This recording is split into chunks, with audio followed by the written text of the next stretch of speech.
Good evening, everybody. Jeff Murphy, I'm your Building and Planning Administrator for the town. Good evening and thank you for coming.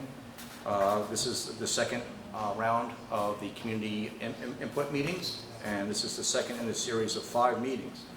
On Tuesday night, we had our environmental sustainability and renewable energy discussion, and on April 25th, we're going to talk about housing and community services. On April 26th, we're going to talk about transportation, utilities, and infrastructure.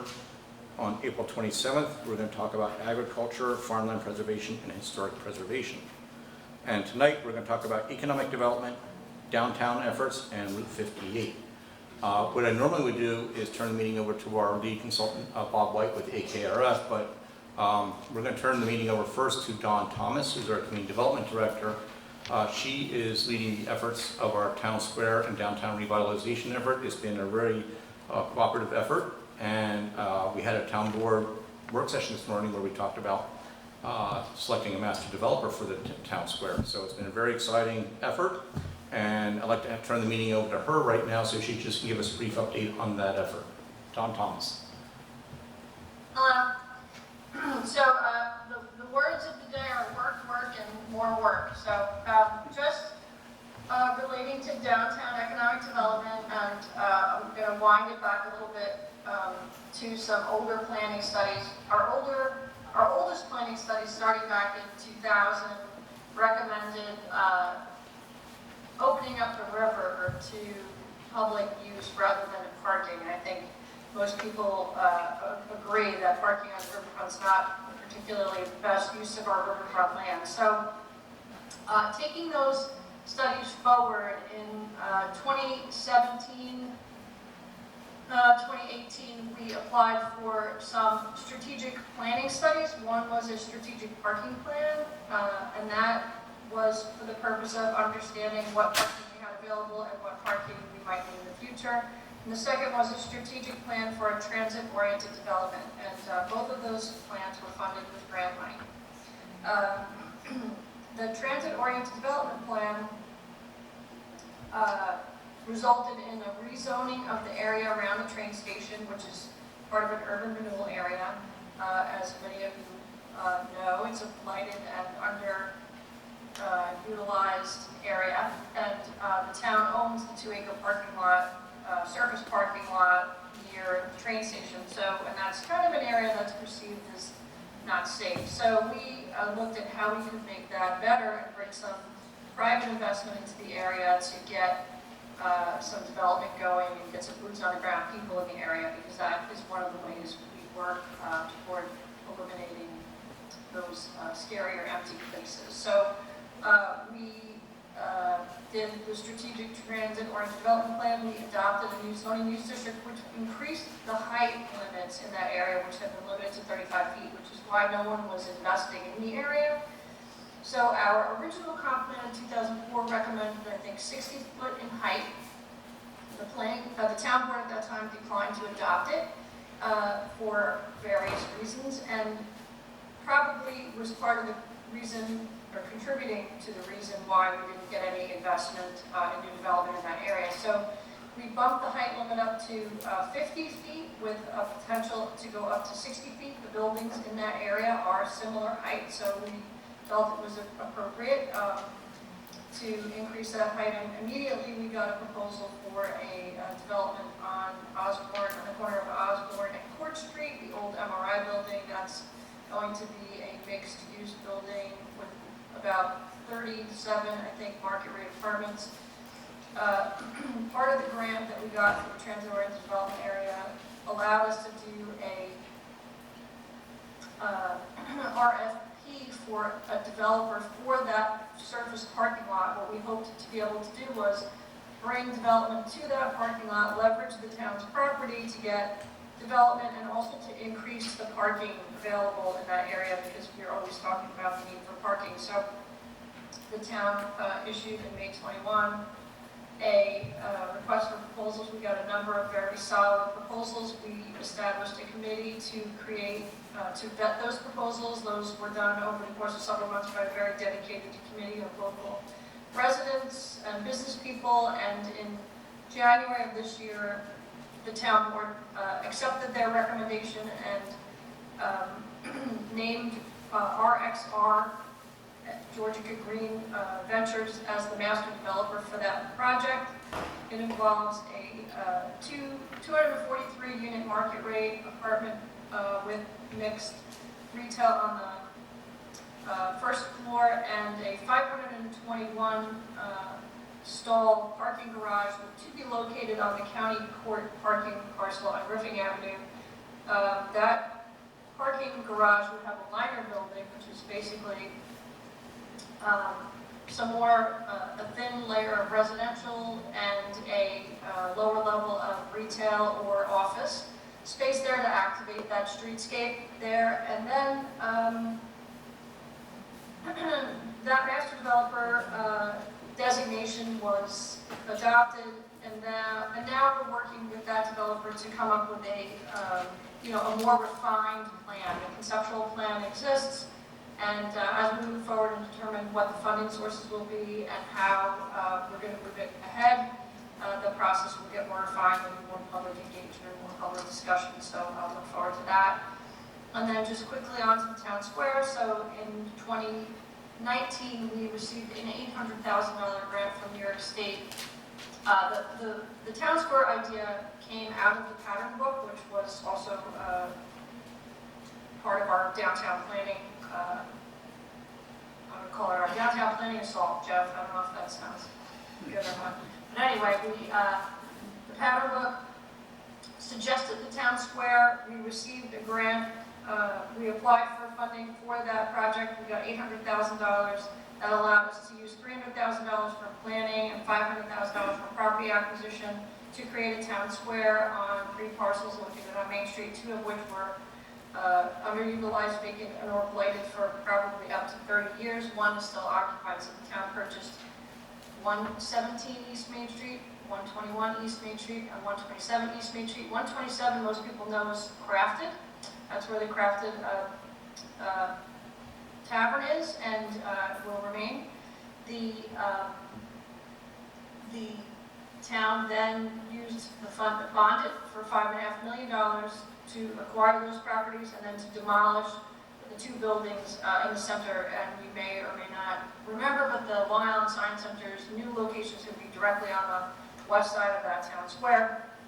So our grant allowed us to hire Barry Wong from Urban Design Associates to do a preliminary design with public engagement. Probably most of you that are listening today participated in that process, and we came up with a general design with public input, what we hoped to see there. And that project was also proposed as a public-private partnership, hoping to get a private partner to work with us to develop the square and the public amenities on the property and to activate that square with businesses.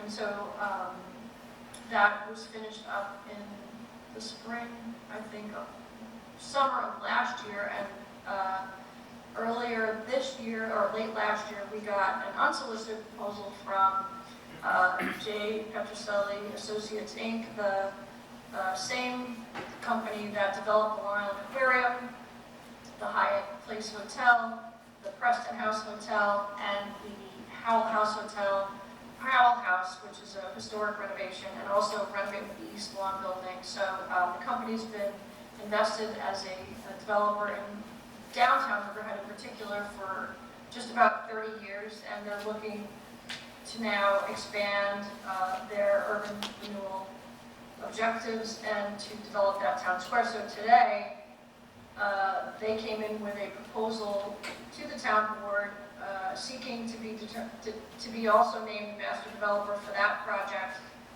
Again, public-private partnership, leveraging the properties that the town has acquired to get the development we need for the public, which is going to be public amenities, including an amphitheater, a bunch of different types of playgrounds, flood mitigation, which is incredibly expensive, a boathouse, and a large open plaza where we can help hold events and have all kinds of different activations. So that proposal is now pending before the town board.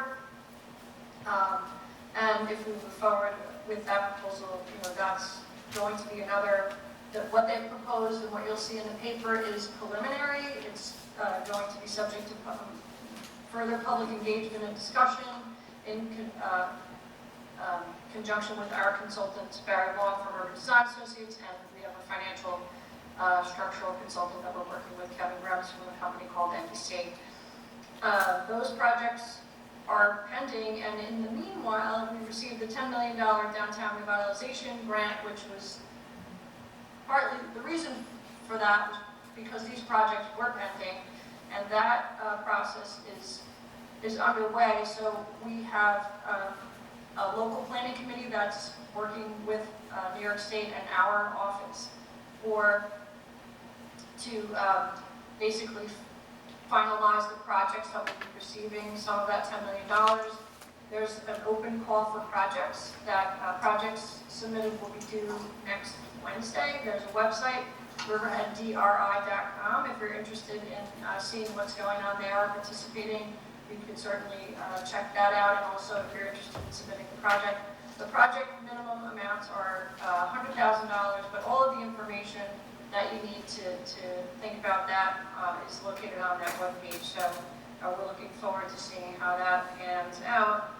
But all of this directed at the economic revitalization of the downtown per the public's input that we've taken over the past many years. So I think that's about it. That's it. That's all that's happening. Don, that's a Herculean effort, and I think we're seeing a very positive transformation of our downtown from vacant stores and storefronts to now real interest in coming up with a real town square, and that's very, very exciting. The next few years, you're going to see a brand new downtown Riverhead, and one that I think we're all going to be very proud of. So a lot of credit goes to Dawn Thomas and her staff. They've done a lot of efforts to get the $10 million grant, and kudos to all of her staff in the office. They've done a remarkable effort. So Dawn, be sure to thank. And with your help, Jeff, too. And we just applied yesterday for a $35 million grant called RAISE through the Federal Department of Transportation. This is our third attempt at that grant. That could really bring the money that we need to do a lot of these projects. We're very hopeful for that. So everybody keep your fingers crossed and see how we do. Great. All right. Thank you, Don. I know you have to get off to a zoning board meeting, so thank you. Thank you so much. Good luck, everyone. Talk to you soon. All right, so you heard our preamble to our downtown efforts. What I'd like to do now, if you have come in late, please make sure you sign in. There's a table with the agenda and a copy of the PowerPoint presentation off to my left, stage left, your right. Please sign in. And I'd like to turn over the meeting now to Bob White, who is the project manager on the comp plan update.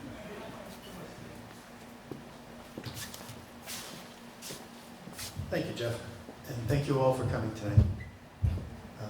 Hold on, I'm just going to take this out of here. Magic. Again, thank you for coming. So I'm Bob White. I'm the project manager with AKRF. Just quick introductions. I'm here with Steve Holly tonight, also with AKRF. And on the screen, you'll see Lorianne DeFalco, who is the deputy project manager, also with AKRF. And as Jeff said tonight, we're going to talk about economic development, and that includes downtown, which you heard Dawn talk about, and there's a lot of activity and excitement downtown. And we're also going to talk about Route 58, the two major commercial centers, corridors in the town. And we'll also talk about the other economic opportunities within the town. And I'll just mention now that another big economy locally is agriculture, but that's a separate discussion on the last Wednesday of the month, and don't quote me on this, I think it's April 28th. With that being said, so we'll scoot ahead a slide. And okay, so I'll give you the overview of the meeting agenda. We're going to do a quick presentation on the project status and what the master plan is about. We'll give you a summary of the issues that were raised. When we get to the schedule slide, I'll talk about that, but show you where we are at in the project timeline. Farmland. And then, Lorian said farmland presentation is April 27th. oh, April 27th, thank you. Okay, so I was off. April 27th is farmland, Wednesday. We'll do an overview of the goals that we've identified so far, and what we'd like to do tonight is hear how you feel about those goals, and also would love to have your input on additional goals that you would like to see incorporated or presented and evaluated as part of the master plan. And that's the community input part, and then we'll do a little bit on next steps, and then we'll turn it over to everyone for additional comment, and that's both in person and online. So this is our timeline. You see, we started fall of 2020. We got off. We were a little delayed. Pandemic sort of kicked us back by about 9 months. We weren't able to hold meetings, kind of threw us off. So, but we got jump started in fall of 2020, and right now here we are, early spring 2022. And what we are doing, what we did in the fall of 2021 was to meet with you, and we held several meetings with Hamlet that were oriented around Hamlets, and meetings that were oriented around topics, and there were 5 topics: the environment, economics, pretty much the same topics that we're covering here in April. Oh, I'm sorry, I'm not. Gotta move. I'm good. Here, get my mark. So where was that? So we are in spring of 2022, and we're coming back to you with what we heard, that we've organized we grouped into these topics, and that's what we want to achieve tonight, is to talk to you a little bit more about what those recommendations are from us. Also at the bottom of this, you'll see the deliverables completed to date, and those are all available on the timeline. They include Hamlet maps, zoning maps. We prepared a digitized zoning map of the entire town, with our outreach plan and the Citizens Advisory Committee list, the public survey results, the outreach, the summary of issues and opportunities that was presented to the town board in January or February, and in various meeting minutes. So if you want to stay up to date on what's going on, you can find it on the website. Okay, next slide. Okay, this is kind of just a planning 101 graphic.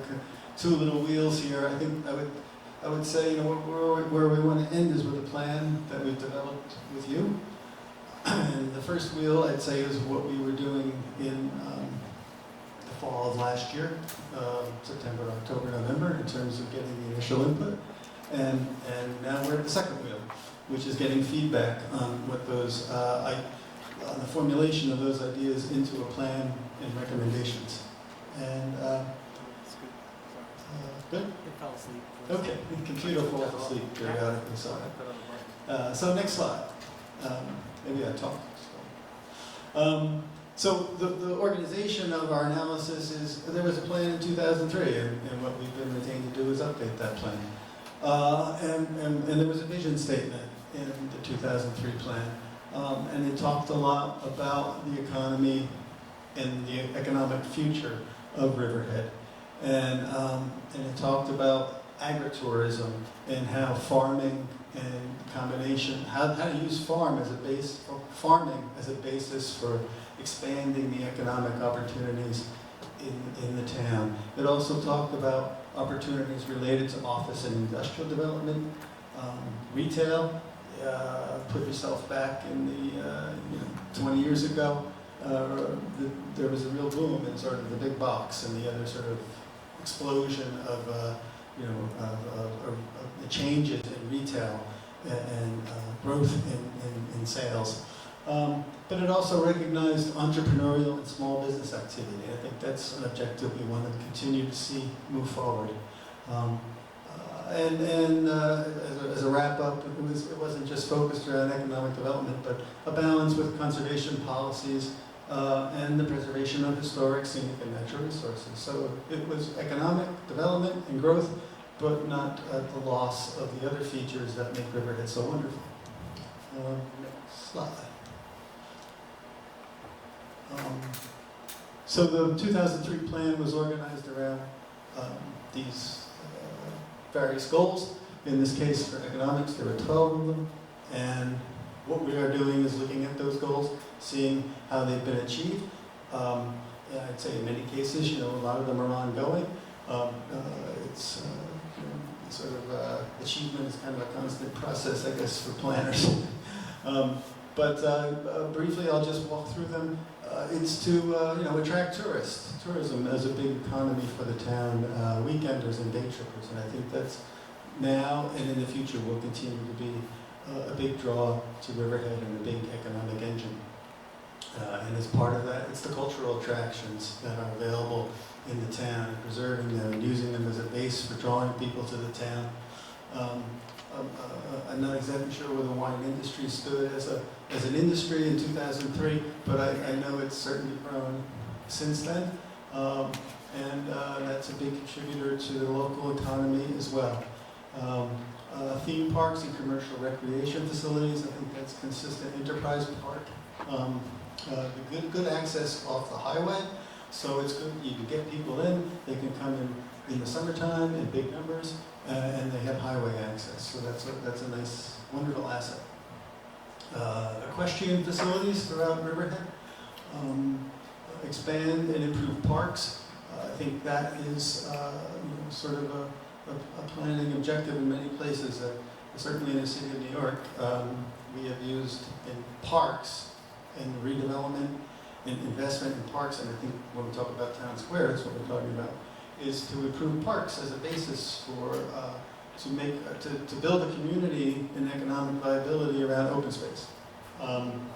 Building off the historic character and unique setting, concentrating tourism and retail opportunities, I should say tourism-oriented retail in Riverhead and also Jamesport, recognizing Jamesport as a village type or hamlet, which it is, hamlet type economic main street.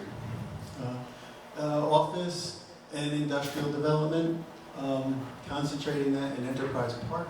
I guess, when we look at this today, and we'll talk more about that later, is, what is the office market? In addition to the retail market, where I think there's an understanding of change, what's the office market like, and how's that going to change as a follow-up to the pandemic that we've just experienced? And I think there's probably still some question marks in the region about what that means.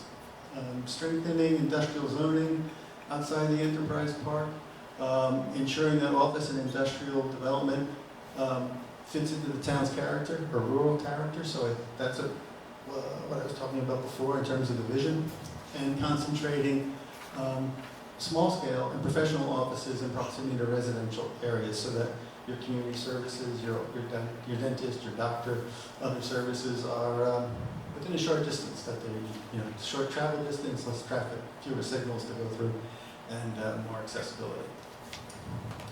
Next slide. Oh, there's more.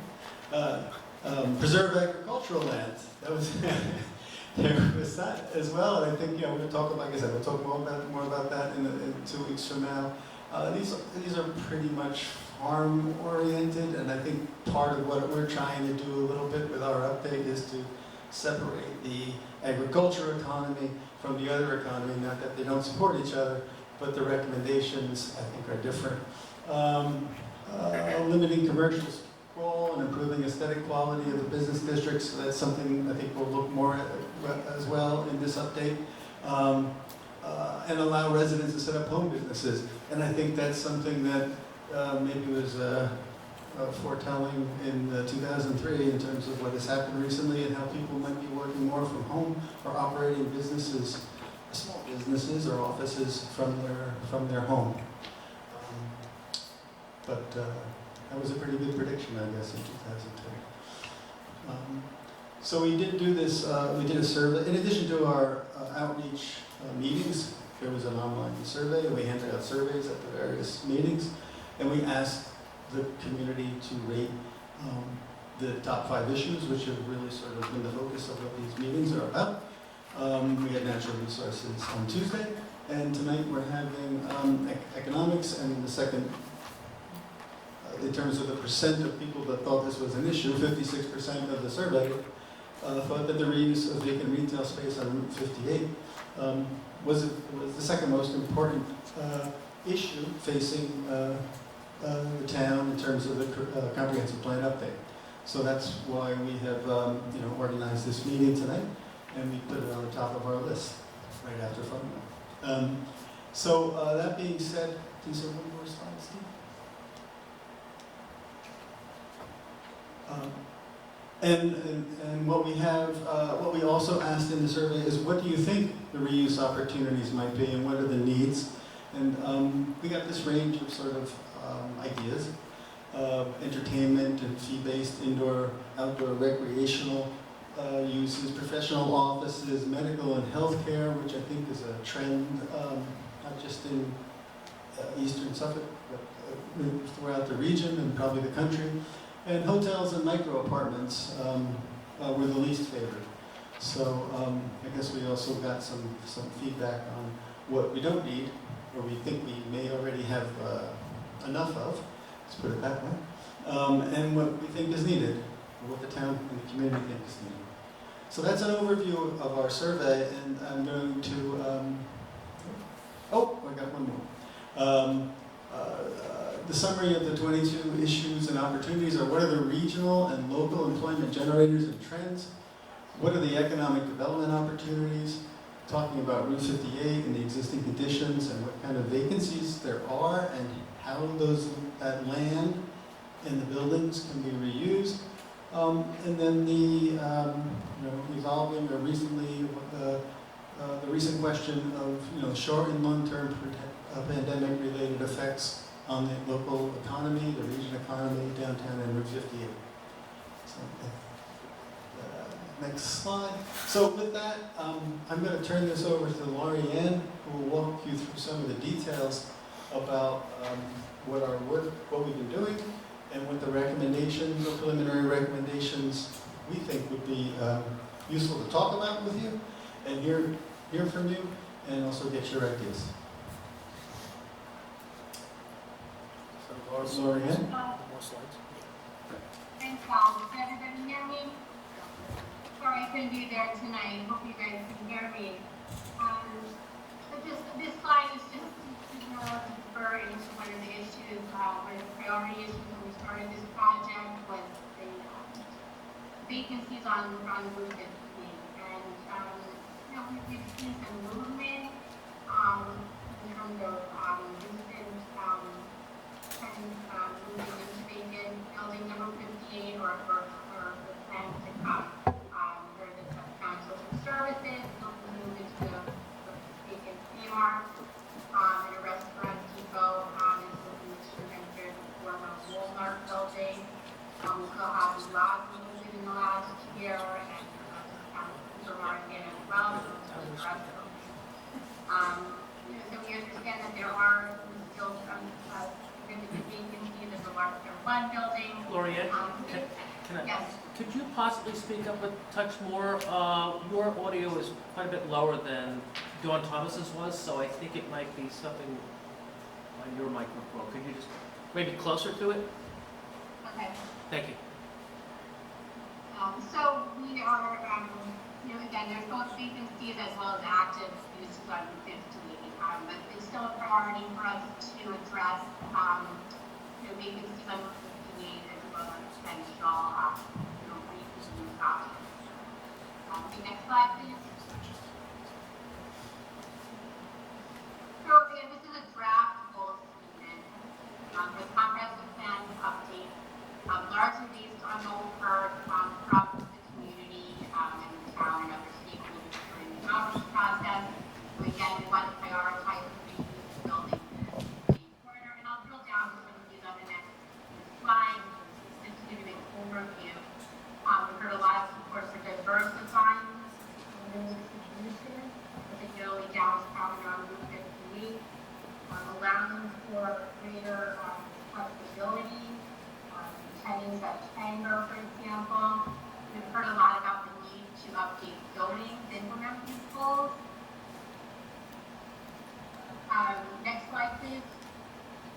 So, Laurie Ann, before we go to the, can you just go back? Go back. Yeah. since, is everyone able to follow along, at least read along and see? Barely got here. Yeah. We can read it, but not much is referred Okay, all right, yeah, we'll try to speak up a little more. Maybe we'll stop in a couple slides and see if we have questions along the way, if anything repeated. Just, so Lori, let's do the next slide or two, and then we'll take a, see if the audience needs any backup on the explanations. Can you go to the next slide, please? So again, we want to further promote tourism and cultural attractions downtown and along Route 15, enhance the safety or reception of safety downtown, diversify industrial zoning in terms of the type of uses that can locate there, for example, battery energy storage or farming perhaps. We want to continue to encourage agritourism and also balance the ability to line types of adverse effects, like traffic lighting. Okay, so I'm going to the next slide, and I'll speak more in detail about objectives or potential objectives to implement these goals. So, again, priority goal is to advance Route 58 as an economic growth center for the town. We want to prioritize the use of vacant buildings over new construction, increase the range of allowable uses on Route 58.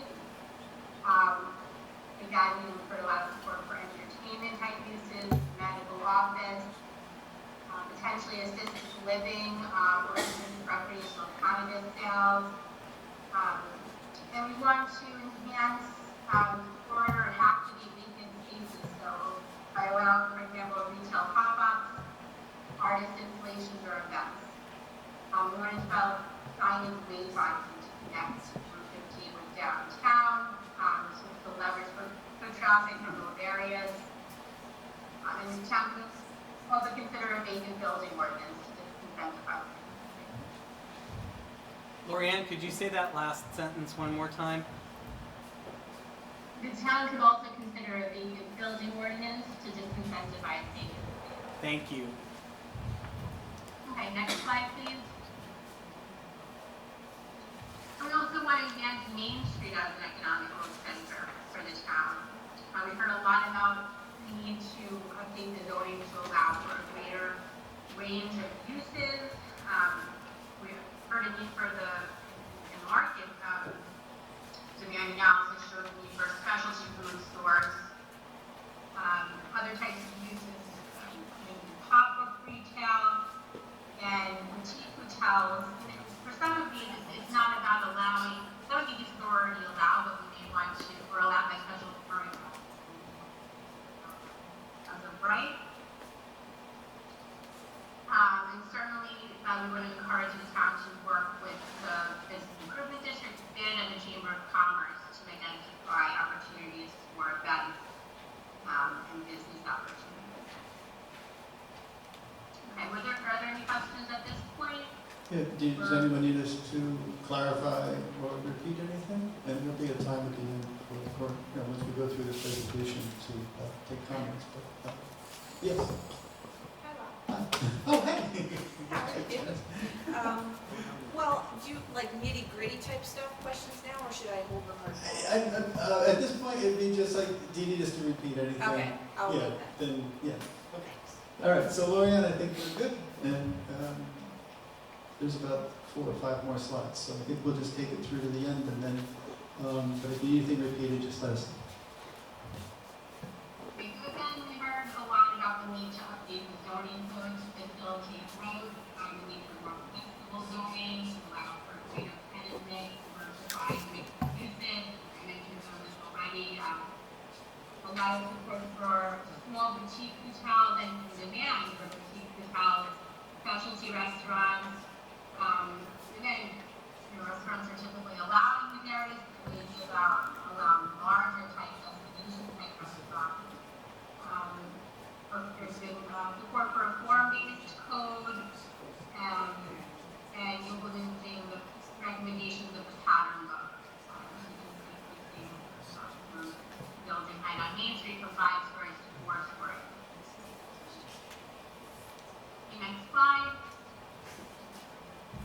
Say, Lorianne, really yell out these slides, okay?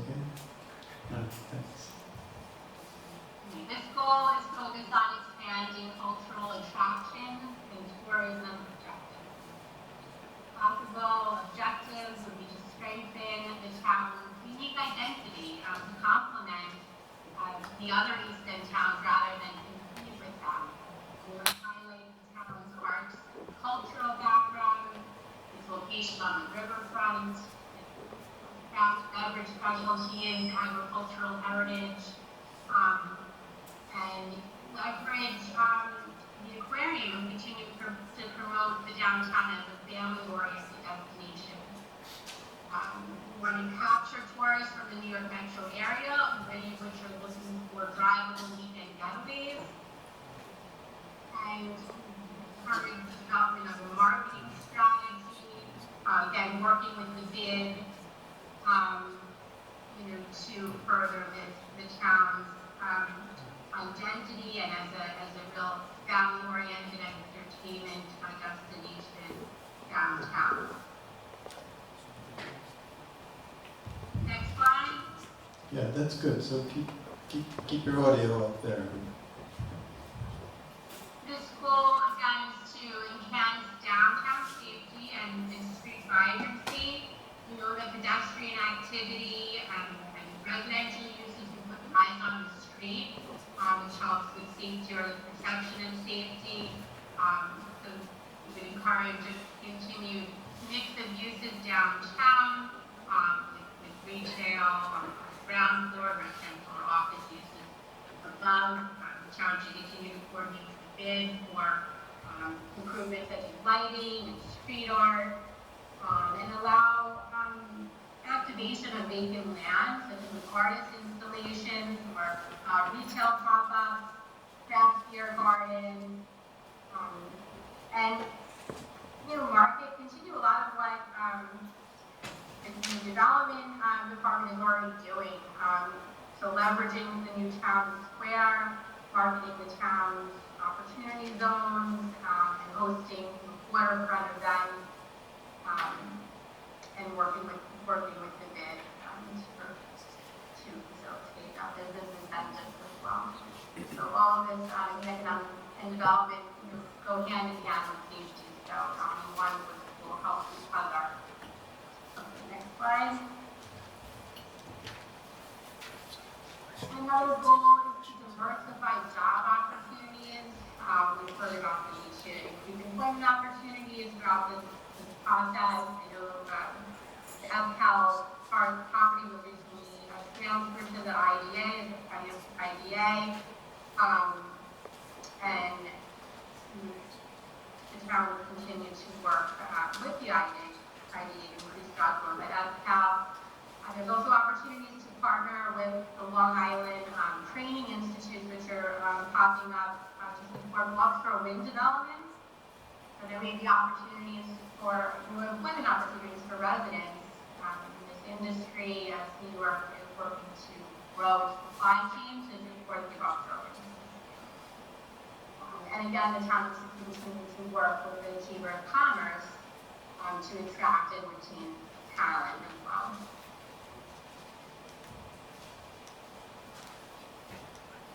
So again, the town has been promoting agritourism, which is a very important part of its economy, and that encourages continued promotion of agritourism and also while minimizing adverse effects.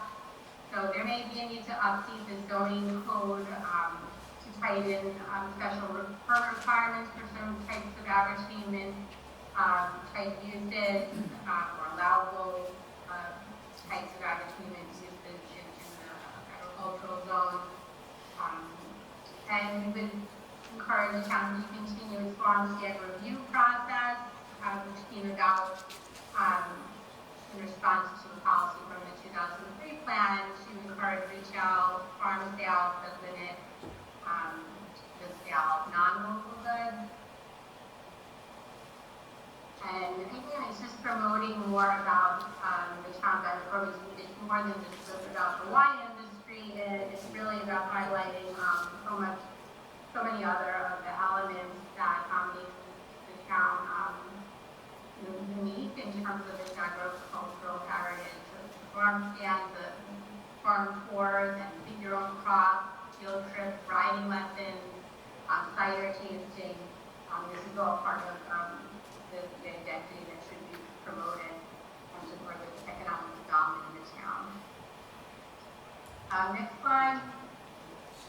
We also heard support for limiting destination retail development through Route 105. So I think that's keeping the rural border zoning intact and strengthening some of the requirements in that zone along Route 25 and identifying opportunities for, again, agritourism to connect to the town's rural character.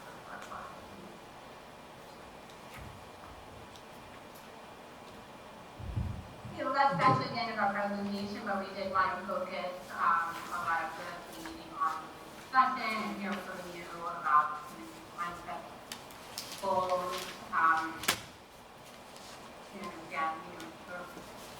That will be fine-tuned as we continue throughout the process. Thank you, Lorraine. In terms of what we have to our presentation, that's our presentation for this evening. And now comes the part where you get to help us out. So we want to hear your thoughts and input on the vision, the goals, recommendations for economic development and the future of economic reuse of the town. Do you have a question? We're bringing in Joe Cedar. We have one question from the Zoom, so we thought we'd mix it up and start with them tonight. Oh, well, all right. So we'll do the Zoom question first. Is it? Well, you can go back and forth too. All right, so let me finish the slide and then we'll figure out the steps of the community. So we want to hear your comments on the goals presented. If you have other ideas, I'd like to think we've got a pretty comprehensive list, but we're here to hear what you have, and there's no input like community input, right? So we'd love to hear your thoughts. And also, in addition to tonight, and for those who are online, you can also submit comments and suggestions at this web address. So with that, Jeff, do you want to MC or? Okay, so if everyone's okay, we'll go to our Zoom audience, the online audience first. Hi, everybody. Thank you. Lori, I just had a couple of questions or bullet points on the presentation that I wanted clarification on. So on slide 13, if you can go to that in your notes.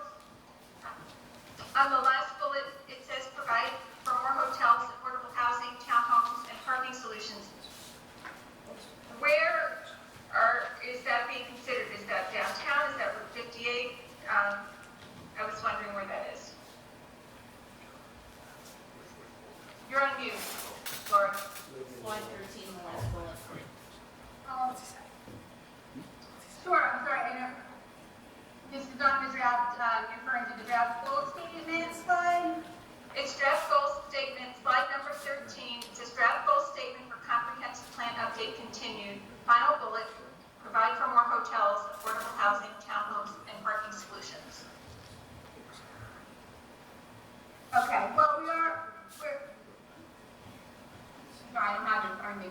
I would say in general, that is referring to town walk, the general statement.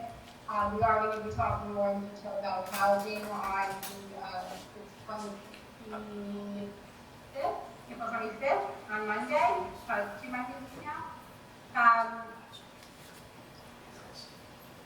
So I don't think that's tied to a particular location necessarily, that bullet. Well, okay, I think, as the plan progresses, it should be a little more specific because, we could overwhelm one area or, Just say there's provide an for opportunity more. in another. It's better to say. Okay, on the next slide, slide 14, the second to Joan, last if I could just address that a little bit more in detail.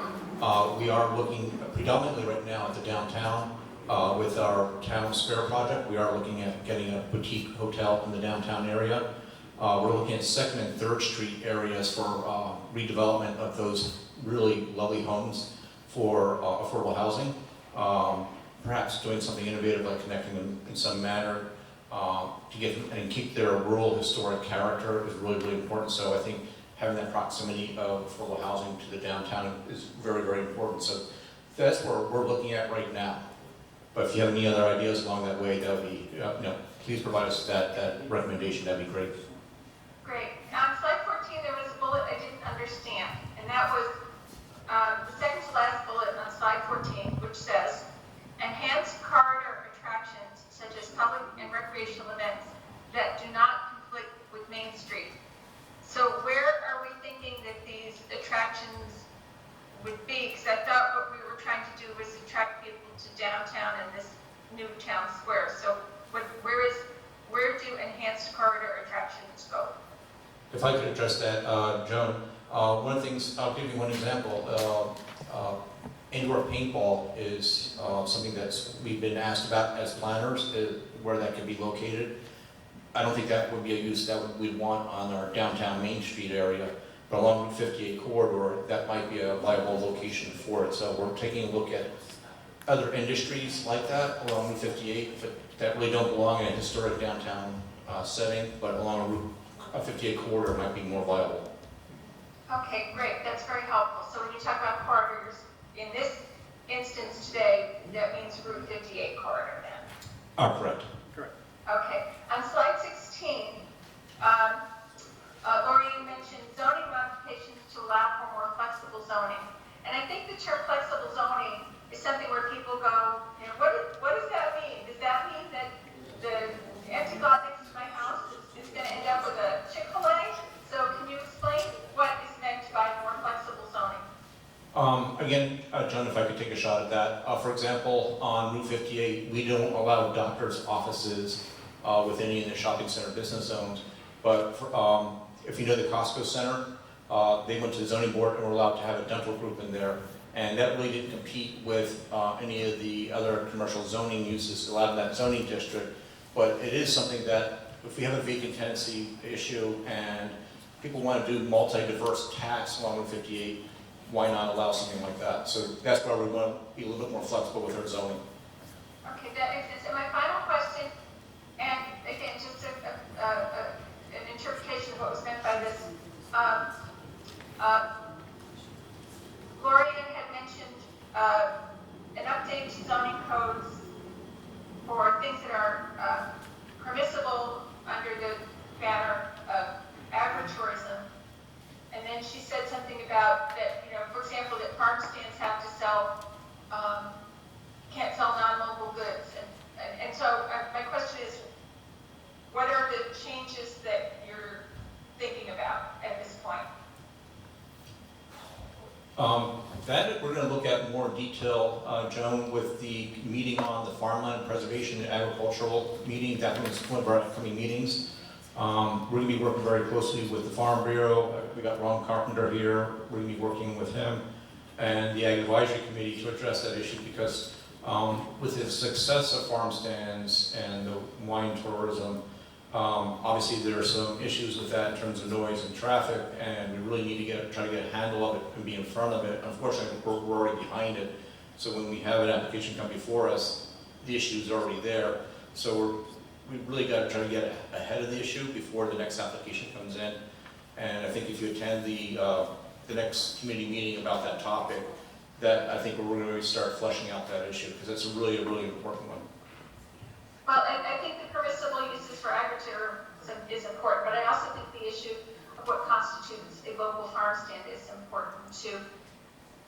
I think that if regulation is limited to locally produced items, which don't necessarily have to mean, green beans and potatoes and cauliflower, they could mean jams, jellies, or locally made baked goods. But I think that keeping our local farm stands local is, I think that that's an attribute for the town. We wholeheartedly agree, and again, I want to say we're bound, but we also have to follow what Ag Markets allows us to do, and looking at Rob on that issue, because I know there's definitions of what is local, what is regional. I know that one case, regional meant like a 300-mile radius or something like that. It was a very large area, and we really want to promote local products so that we can preserve our local farmland and really strengthen our local farmers. That's the whole purpose of it. If you don't have farmers, you don't have farmland, it doesn't mean anything. Okay, thank you very much for your answers. Thanks, John. Rob, I hope I got that right somewhat. We're going to talk, that's a work in progress. Anybody else in Zoom land, Chip? Nobody with their hand raised. Okay, I'm going to turn it over to the audience. We do have one now. Okay, hold on. Wait, you want to go to the audience? Okay, okay. Let's go back. Okay, Janice Shear, a resident of the town of Riverhead, you have to come up to the microphone. You cannot do it from the audience. Yes, Hi. Yeah. the microphone will not pick you up. We can bring it to you, you're talking. Can you bring it to me? It does, the cord's not going to reach that long. We're not going to, because you have to be on camera too.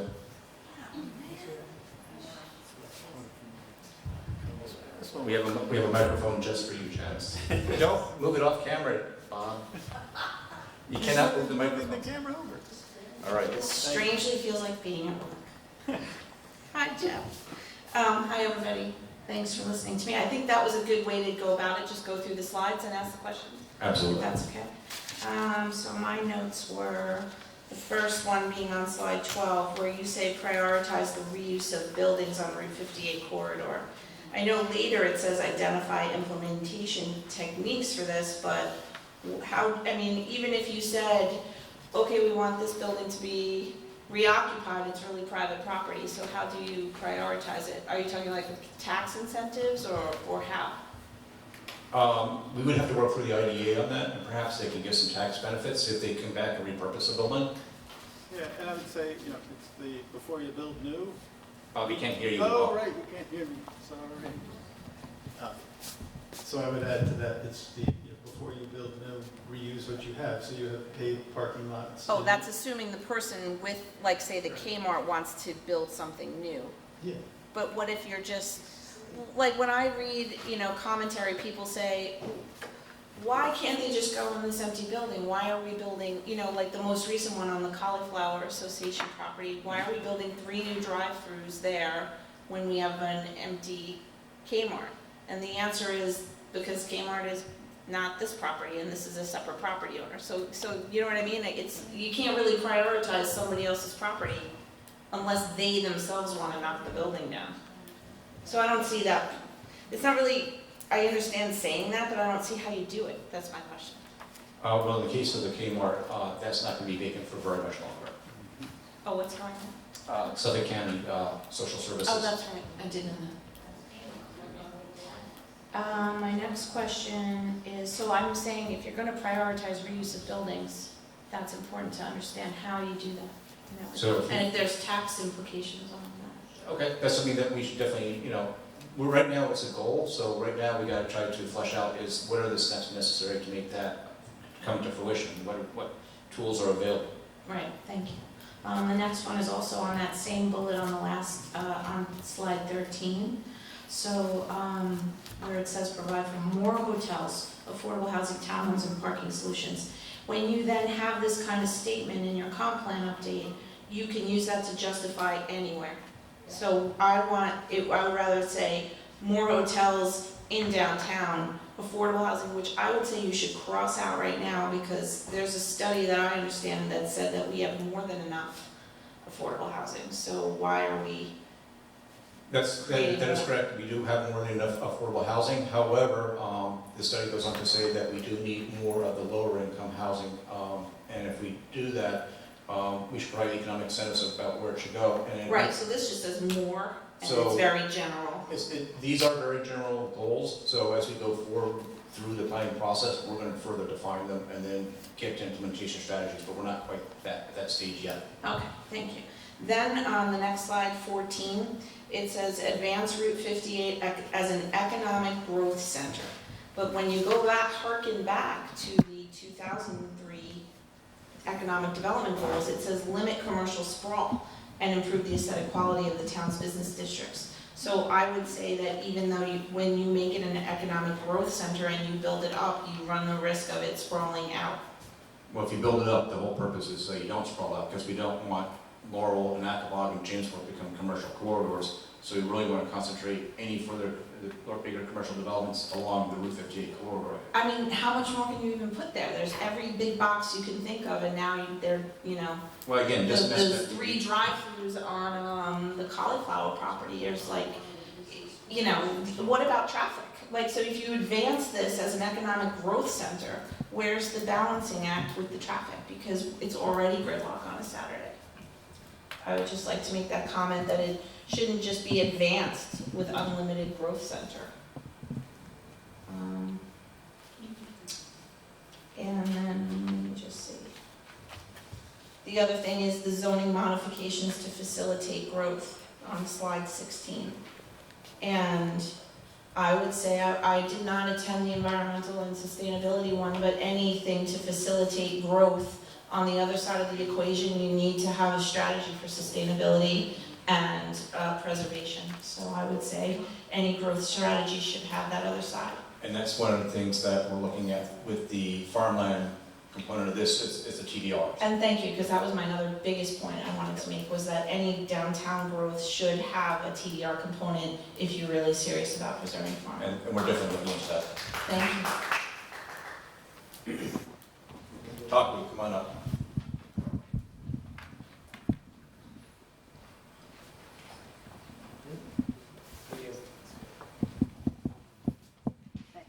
How are you? Well, thank you. Right into the microphone. So mine is is a takeoff on what John's brought up, and it's very short. It is on your slide 13, and it's about the provide for more hotels in downtown would be nice. The affordable housing, townhomes, and parking solutions, could that be refined and describe what type of ownership? Because certainly we don't need more apartments, but we do need first-time buyers to be able to have homes here in Riverhead. So if we could refine that goal to include that, thank you.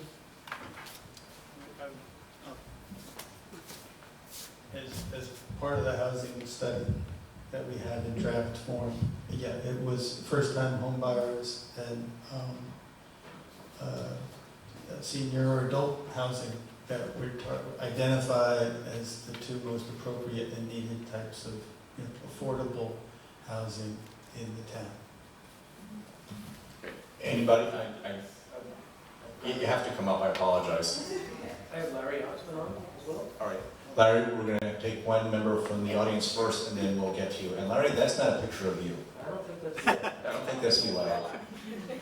You're going to have to tell us who that is when we call upon you, so. Really? Good evening. Good evening. Hi, thank you. Just The lower bring it down phone. to you, there you go. And if you identify your name and... Linda Nemeth, I'm from Calverton. I'm, what am I saying, a trustee of Food Civic. I have a lot of questions about your town center. I don't know if I can go there right now. Sure. When information first came out, or proposals first came out, the discussions involved bicycle riding in there, a playground, people sitting having a cup of coffee. I can't think of anything less appealing than having a whole bunch of people riding around, maybe bumping into somebody who's walking in that town square, trying to relax, utilizing the businesses for a piece of pizza, a cup of coffee. And then you have people running and screaming at in a playground, or riding bikes around and possibly causing collision. That was a problem that I had to, that I thought about. The other thing, and I don't see it mentioned anywhere in terms of traffic and trying to alleviate some of the issues. I know in a lot of, even in New York City and a lot of cities I've lived in and been in, they have these day passes, whether for a family or individuals, for trolleys on off all day long, so that there's a parking area, whether it be at Cal or wherever, there's a large zoning, and have those trolleys eliminate a lot of the traffic that would be going up the North Road. Perhaps, making it a lot of fun, and with all the drinking that goes on with the wineries, eliminate a lot of other issues. Randy, you had mentioned this, we've been talking about that, so I'm going to have Ray Bias, he's our traffic consultant on the project. And we had talked about alternative transportation in our downtown area. Ray, do you just want to come to the podium and just briefly kind of touch on what we've been talking about? Just before Ray comes on, there is a separate meeting on transportation, and that's 2 weeks Tuesday. And also, so please participate in that, because yeah, when there's growth, there's a lot of increase in transportation and travel demand, and Ray will talk about that. And also, oh shoot, the other idea went through my head. So maybe no, I forgot. So Ray, I got it. So we're doing an environmental impact statement as well as part of this project, which is going to look at traffic and the impacts related to the recommendations. The one thing I think you're starting to see is, yes, we're having a discussion tonight about economic development. On Tuesday, we talked about environmental sustainability. Then there's a meeting coming to talk about farmland preservation. But one thing I think you're starting to see is that there's a cause and effect and correlation between all these different subject matters. And there definitely is a synergy, cause and effect on each of these very important subjects. So how one affects the other, that is going to be the heart of what the comprehensive plan is going to be evaluating. So with that, I just want Ray to talk about alternative transportation in the downtown area. Yes, we know we have a large task ahead of us. We're trying to make sure that pedestrians and bicyclists are accommodated. We want to make sure that if you are in the downtown area, you want to move from one place to another within that area, that there is some type of public transportation available. Currently, there's a Route 8A bus, county bus that circulates through the area. The county is currently conducting a study of their entire transit system, and they've come out with some preliminary findings. So we're going to be commenting on those, or the town will be, and we'll be advising the town about it. The 8A bus route is proposed to be eliminated. Service on some of the other routes is supposed to be expanded. The S62 route, which runs through Wading River out to Riverhead, is proposed to be eliminated. All this came about the week of, it was the last week in March, where they held public meetings. So there's a time for the comment period to begin, and what the town needs to do is mesh the goals of the proposed development in the downtown area through the pattern book, which calls for more mobility with less vehicles, mesh those goals with what the county is doing, which seems to be a bit in the opposite direction. So there's going to be a lot of coordination in the downtown area. Ideally, you'd be able to walk from place to place. If it's a bit of a distance, you can hop on a bus, whether that's a county transit bus, a private circulator bus, or something of that nature where that circulates relatively quickly within that area so that you don't have to wait too long. All things of that nature are going to be included in the plan. So there's a lot of work to be done in the downtown area in terms of transportation. And I think as part of our downtown redevelopment effort, we got to really take a look at the downtown transportation element, how people get from one part of the downtown to another. I don't see it being as a public sector process necessarily. It's more of a private sector stepping in to provide some sort of means of people may not want to walk from the train station to the aquarium, for example, but there might be a shuttle bus that takes you from the train station to that area of the town. So I think that there is a really good opportunity for that as the downtown starts to reemerge. So it's not going to happen in the short term, but I think we have to keep that in mind as we go forward with our redevelopment examination. Yeah, one thing I want to add too, I'm with LK McLean Associates. We're doing a separate transportation component of this entire comprehensive plan update. So the actual transportation plan, when it's finalized, will be an attachment or a component of the environmental impact statement that's done. So there's a lot of input and a lot of things to sort through going forward. And by the way, Bob mentioned the meeting on Tuesday, the topic meeting on Tuesday. Not next Tuesday. Tuesday the 26th. Last Tuesday of April. Yeah. Tuesday the 26th is scheduled for here, right now, and also virtual. So we'll be looking for input. We have a presentation we are putting together for that meeting, which will be available online just before the meeting, so you can look through that before you actually come and participate. I'd like to turn the meeting over to Larry Oxman. He's been waiting patiently in the virtual waiting room. Larry, can we bring him in? He's on, Larry, you there? he's ready to go. Larry, you have to explain this picture to us. Yes, Larry. Hi, couple of points, and the person behind me is Mr. Fuller, the inventor of Geodesic Dome. I believe that was the American Embassy or American Pavilion at Expo 68, something like that, in Canada. Anyhow, my first question has to do with the cap of the number of apartments that are, or units, not sure whether it's apartments or units, in DC-1. Currently, it's 500, and I think it's 500 certificates of occupancy. How is that being looked at or studied? Larry, we're working that with the Community Development Agency and John Thomas and the Town Attorney's Office, and I don't have an answer for you this evening, but we are very much aware of it, and we'll keep that in mind as we go forward with both the comprehensive plan efforts and also our downtown efforts. Yeah, I think, however it's resolved, whether it's lifted in entirety or redirected, just even the wording based on COs could be problematic for two parallel developers that who gets there first, unless the other person kind of invested quite a bit of money and they're out of luck. So I'm glad that you're looking into it. The other thing that I think certainly deserves study is up on Route 58 and building kind of like parallel roads. I don't know quite how to talk about it, but parallel roadways to Route 58 that connect centers.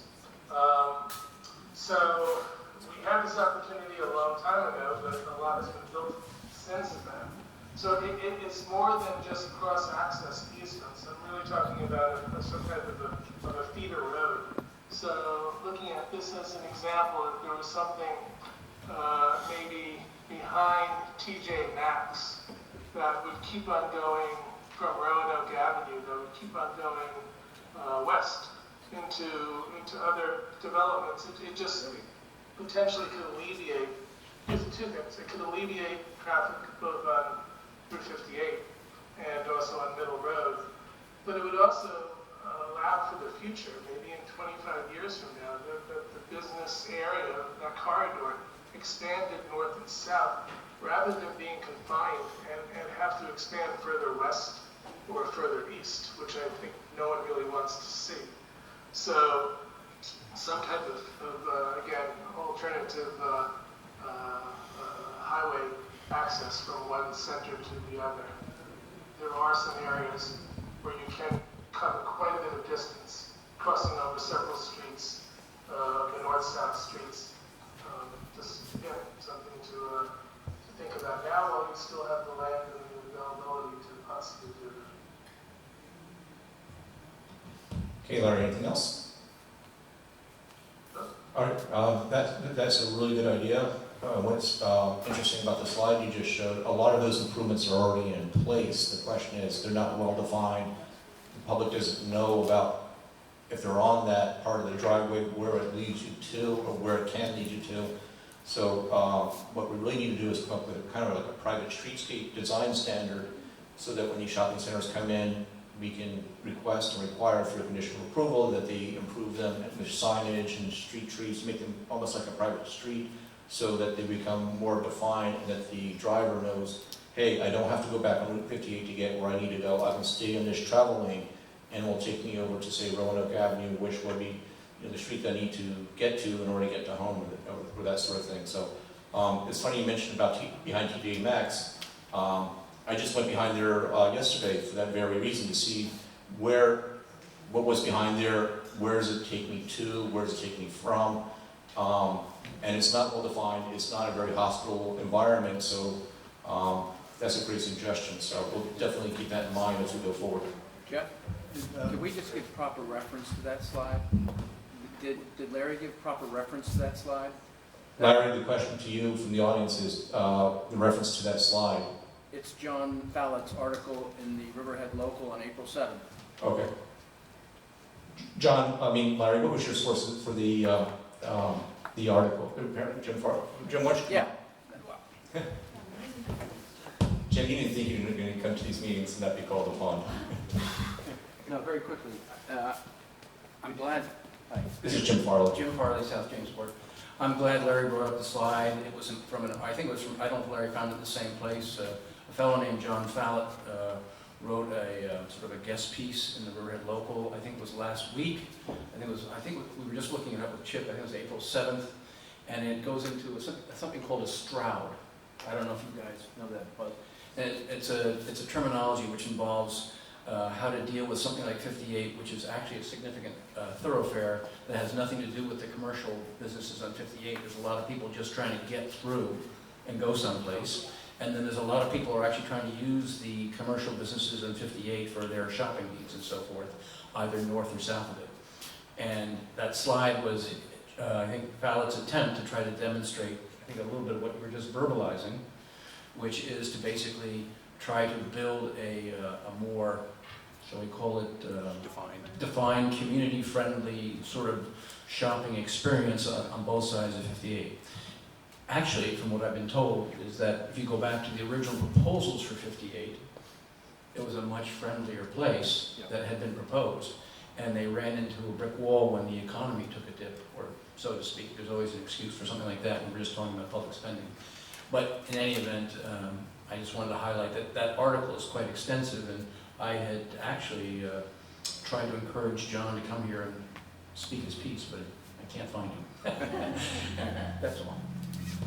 Jim raises a really good point in history. If you take a look at if you go back to the slide, Larry, or put it back up, please.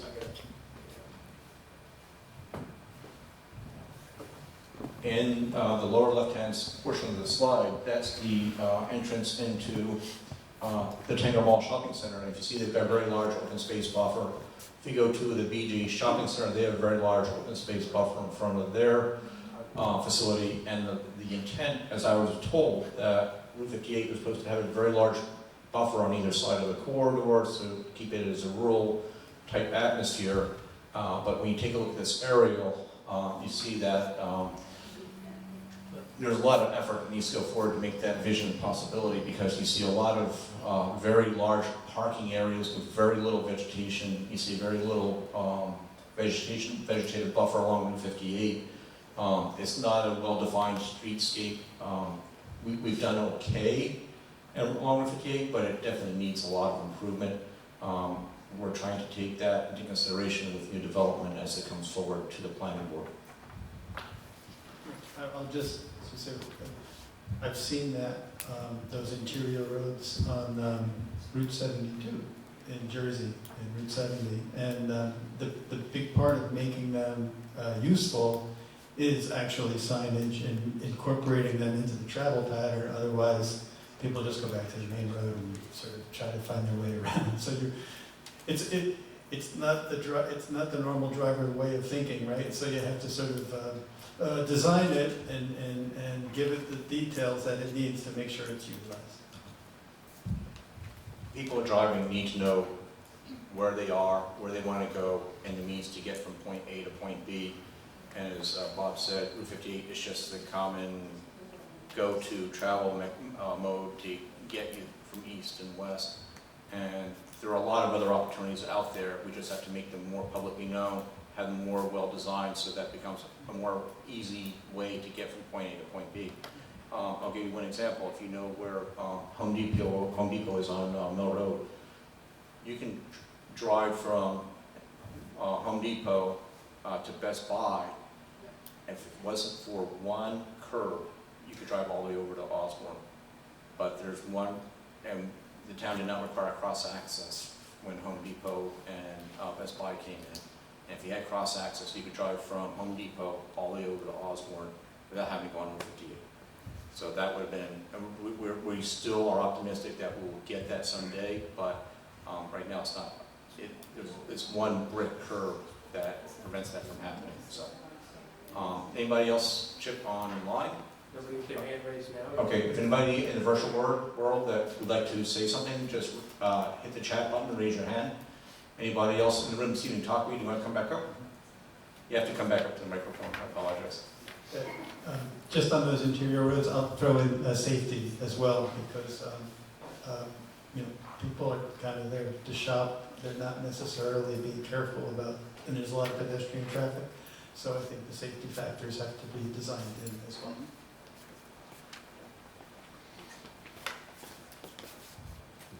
So I have two questions. One is a follow-up actually to what you're talking about right now with the difficulty with maneuvering around 58 and all the congestion that's there, and then also the extra traffic that Middle Road, which is basically a residential road, is experiencing. I guess it's right where Hobby Lobby is. They were allowed to they don't have to be included in was it Riverhead Center where Home Depot is? They actually provided a cross-access to the shopping center to the west. It's the shopping center to the west that's not allowing them to build. They built right up to the property line. Yeah. The shopping center right next to where Best Buy is, they have the curb and they don't have the cross-access to Hobby Lobby. Right, so that looks like, it's a choke point, that it could be relieved. The other is on the other side of 58, which is the south side, where Lidl took over the place for Toys R Us. It's a horrible, horrible congestion, it's a snarl. People try driving west, put on a left turn signal, but they can't use the light. And there's, I think, doctor's offices and a variety of suites just to the east. That could be alleviated as well. And then the other idea that a little further west on 58 where Carl's Equipment is, that doesn't allow to drain heavy congested traffic down south to Main Street. So perhaps there would be a way to correct that in our plan. So those are some observations, and my question is actually posed to Dawn Thomas. Maybe you already mentioned it, Dawn, if you're still on the line. She's not, she's at the zoning board meeting now. Oh, that's right, okay. So perhaps you mentioned it and someone can caught it and can explain it to me. When the master developer put forth their request, Petrotelli, I believe, I didn't catch that work session, so I could go back and look at it, but for now, when they want to do the town square, are they taking into account all the input from the developer planners that took our inventories through through Zoom, all those meetings that we had, like this is what we'd like to see. How is Petrotelli responding to that, or how are they incorporating those suggestions? Are you talking about with the pattern book? Town Square. No, Town Square. Okay. So they want to be the master developer of Town Square. They have to follow that. They have to follow it. So where, I guess I've missed it because I'm having to juggle a few projects here, but what's the end product from all our input to the Town Square? Did they come up and give us their idea? They have all that information. In concrete and all line item? Yep. Okay. Where is that? Located on the website? That I can't tell you. Directly to Dawn Thomas and Community Development, where that is. Because that way we could follow along on whether or not we like, because there's a lot of ideas across a lot of voices that went into that, so I'd like to be able to look at what it got sifted into and then compare and contrast that to what Petrotelli is suggesting. Right now, it's just a concept. That's all it is right now. They haven't put Joe's proposal online, have they yet? No. Right. I think it goes to public hearing on Tuesday. Already in a week's time? Today's Next presentation is not online. There's a resolution to retain Joe Petroselli as the master developer on for next week's town board meeting. Yeah, that's just a resolution though, right? That's just a resolution. So. With the plan, No, no but site the plan point is that development. there's a big article, I don't know if somebody managed to pick up, I think the News Review has gotten the first article out about today's meeting where they laid it all out. Right. There's just been one article I've seen so far. Okay. Yeah, so I went down to town board this morning to see the presentation. Pretty good presentation, and I think it really does, sounds like they're trying to incorporate everybody's feedback in the whole process for the town square.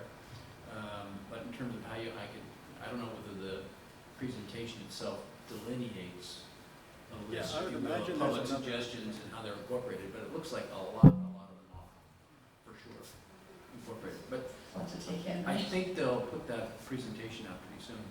For Petrocelli, sure, I just want to Yeah, I find mean, out. it's a slide, it's a fancy slideshow. It's Sure. got everything, you know. It would be interesting to be able to compare and contrast it to the suggestions of the development company that took all of our suggestions, Yeah. right? Like, put them Well, side by side and compare, the- see if there's anything missing. The advisor to the town square is UDA. The UDA, that's Okay, important. Barry Long. And Barry Long was the town's advisor for the pattern book. Mhm. And he was subsequently engaged by the town to advise on the town square development. And so he's been working with the architects for Mr. Petrocelli. And so they put it all together. They tried very hard to put it all together. But I'm sure everybody's going to have a view when it gets formally put It sounded to earlier public like hearing. there's going to be another round of, community suggestion input and design. Thank you, design that's all. review. Just to add on to County Road 58, Suffolk County is going to be studying the signal timing along County Road 58 to see if that can be improved so that when you drive through County Road 58, you're not stopping at every other traffic signal, that there's some type of coordination based on peak hour traffic. They'll be doing that as part of a general timing project on all of their roads.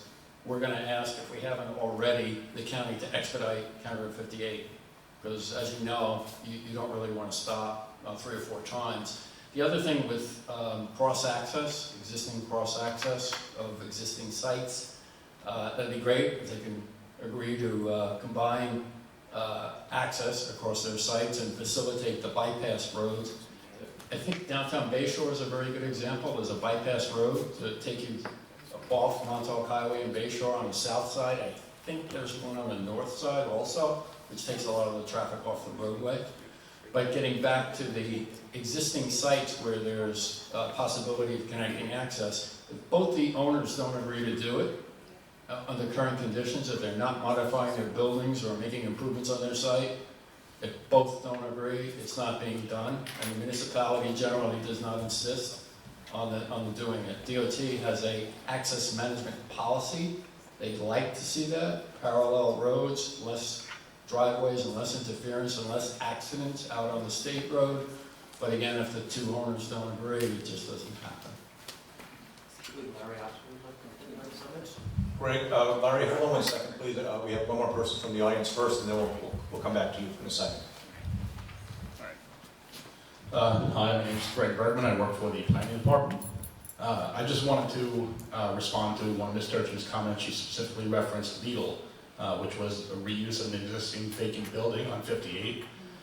They came in for administrative site plan approval to do facade improvements and site improvements. We actually did require them on their property to file a future cross-access agreement because we knew and identified that that could have been, trying to make a left heading west on 58 could be a, dangerous situation. But again, it's kind of a unique present situation because what she referenced actually touched on several topics that we touched on tonight. Reuse of existing vacant buildings, incentivizing the use, establishing those cross-accesses, specialty markets. So, I mean, that specific site, kind of touched on everything. So we are planning for that, and we did look at it, we did identify it. It's just, like Ray said, unless the neighboring property comes in for a site plan application, we don't really have the mechanisms to kind of, hold a tool to their head to force them to allow that. So, for example, if that neighboring property did come in for any kind of site plan review, that's the time where we would capture them, have them open up that cross-access and allow people to access that light. So, just wanted to mention that. I thought it was, relevant and pertinent to mention that. Thank you, Greg. Larry? Larry first, and then Lorianne. Sure. Carrying that thought further about cross-access easements versus more of a feeder road. So right now you can go from the TJ Maxx shopping center into Target, but when you go onto the Target property, you go down an incline and then you head straight square into parking. So you have to make a right or a left. When you were talking about Hobby Lobby, if somehow a road from there went through like the town's property, I don't have a map in front of me, but if they crossed over, what is that, that's not Harrison, Osborne? Is it Osborne.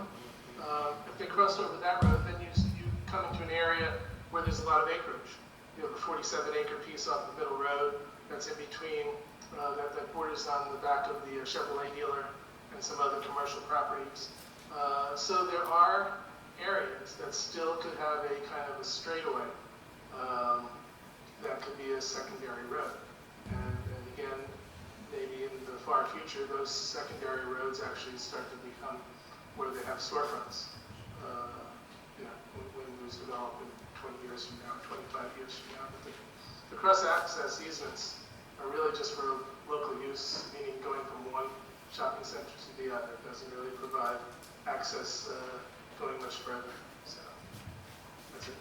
So I think one thing that you touched upon that I think Ray and Bob, as we proceed forward with the comprehensive plan and start looking at kind of like a private road network that parallels Route 58 to get you from point A to point B. That's not maybe just a cross-access driveway as it exists today, but if we can identify larger corridors or large opportunities for larger corridors, I think we can start looking at that as well, because this is supposed to be a future forward-thinking plan.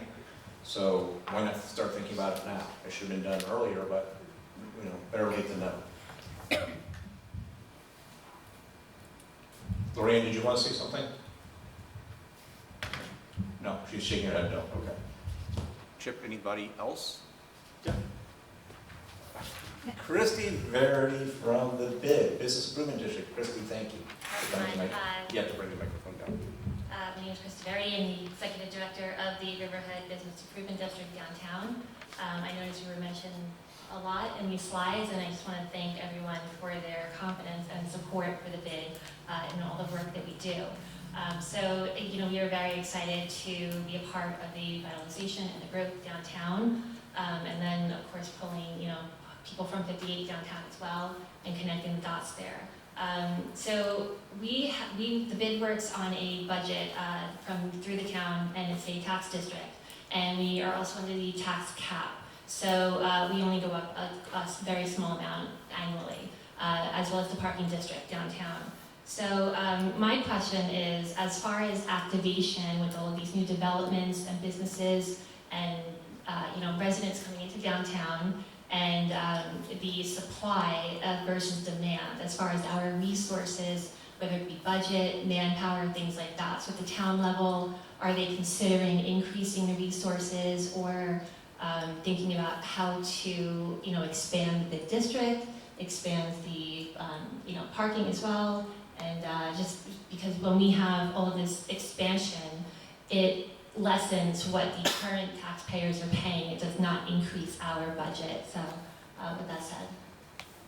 So the quick answer is yes. Whenever you get these new projects coming in, obviously they're referred to the sewer district, the water district.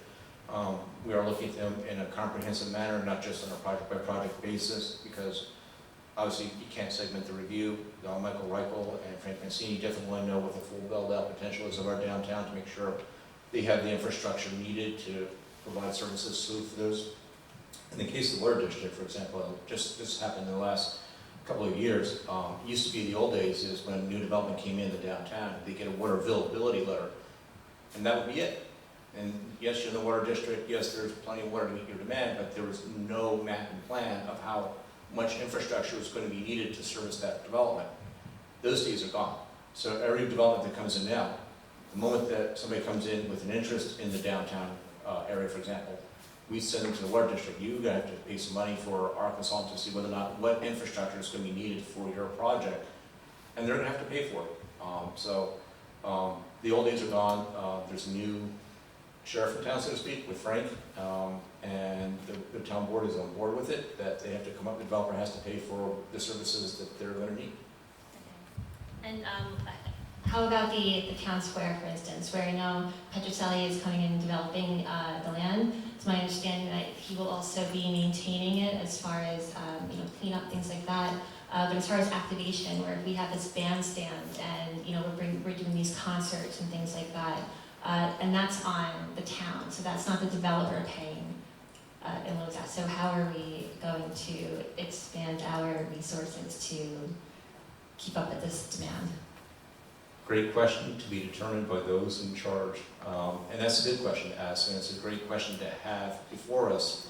The special events in the downtown are of tremendous value, and I think put Riverhead really on the map. We've got all the 1125, we have the downtown events that are a tremendous draw and really put a positive spin on Riverhead as a community, not just a place to go to. It really is a family-oriented, driven type of atmosphere, and it's going to get better, a lot better, and through community development and all the other agencies, I think it's going to be a tremendous value to have all these events in the downtown. So yes, there's going to be cost to town, but I think there's more positive than the negative. Thank you. Kim Judd, you have to come to the microphone. If anybody wants to speak, please come. You have to come to the microphone.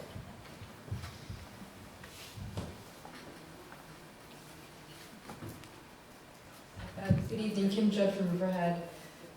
Two things.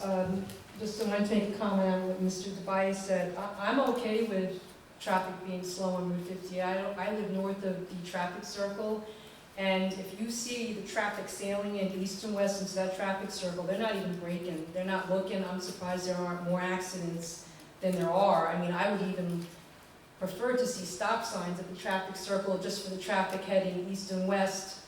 North and south is fine, because I live north of the traffic circle, and before the traffic circle was redone, I used to take the traffic circle, but then when the 2 lanes happened, accidents started happening, I went over to Ostrander to get to work, and then there were some traffic issues over there, so now I'm back going on the traffic circle. But I would say anybody, if you just sit there and watch the traffic going east and west through that traffic circle, they're not stopping.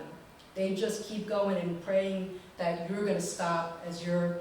So I would say I'm okay with stopping, and I don't know how they gather that kind of speed, because there is a light right before it. I don't know how they get to pick up that much speed to go through, but it's both directions, and there's lights not too far from the traffic circle. So I would say if there's even an opportunity to put a stop sign, I know nobody wants to do that, but like I said, the traffic north and south is fine, but east and west, you just sit there, you will not believe how many cars just blow through that yield sign and don't even look at it. And then another comment that you brought, I thought was a really good comment. The DRC zoning district, I think, just needs to be repealed. You had made comment about there are certain uses, medical uses, personal service uses, that are not permitted in destination retail. And I think the easiest explanation really is just to absorb the DRC, which is only in 3 areas, because I was looking at the zoning map. You just absorb that into the business commercial zoning district, because the business commercial zoning captures professional offices, it captures personal services, it still captures retail, and restaurants you still would be permitted in both of these. So I would say take a hard look at business commercial absorbing the DRC. I think the only use you would lose is hotel if you did that, but I think that would be something to look at. Thank you. Angela DeVito is coming to the microphone.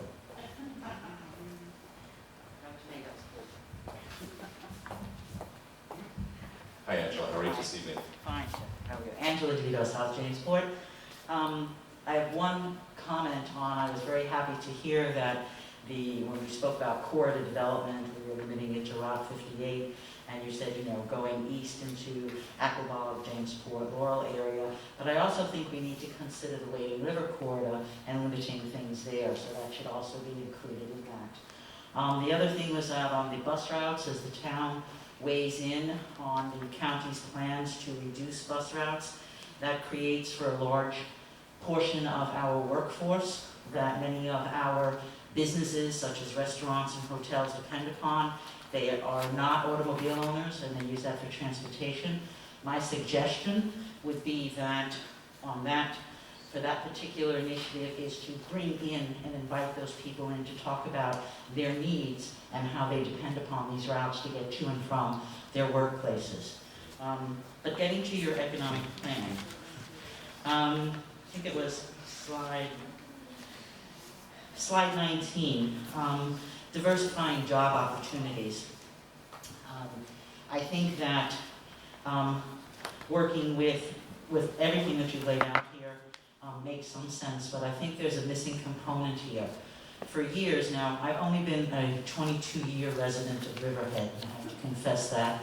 I haven't been here my whole life, but what I've heard over and over again at town board meetings and at school board meetings is that Riverhead families want their children, their grandchildren, to have career opportunities that allow them to remain in this beautiful town. And I would add to this and ask you to add to this that you somehow bring in the school district when you're talking about what our needs are and what the school district can do to contribute to the diversification for career opportunities for the youth in our town. Thank you. All right, anybody else this evening? Looking around the room, check one last round with the virtual world. One more chance. No hands yet. Okay, anybody in the virtual world? One last round of clicking on that chat button. Tracy? No? No? Nobody? Okay. Anybody else in the room? All right, that's going to wrap it up for this evening. The one other takeaway this evening, please keep an eye out on the website, not the Town of Riverhead website, the Town of Riverhead Comprehensive Plan Update website. Look under the What's New, keep an eye on that date. That will tell you if there's something new that's been posted. All the material that you see this evening are going to be posted on the website. Channel 22 will be posted on the website. All the future meetings will be posted on the website. So please keep an eye out and be a part of that website. If you have any additional comments that you did not feel like you could add this evening, or if you think of it after the meeting, by all means, there's a link in the website that you can send your comments to. So with that, I thank you all this evening, and I look forward to seeing you at a future meeting.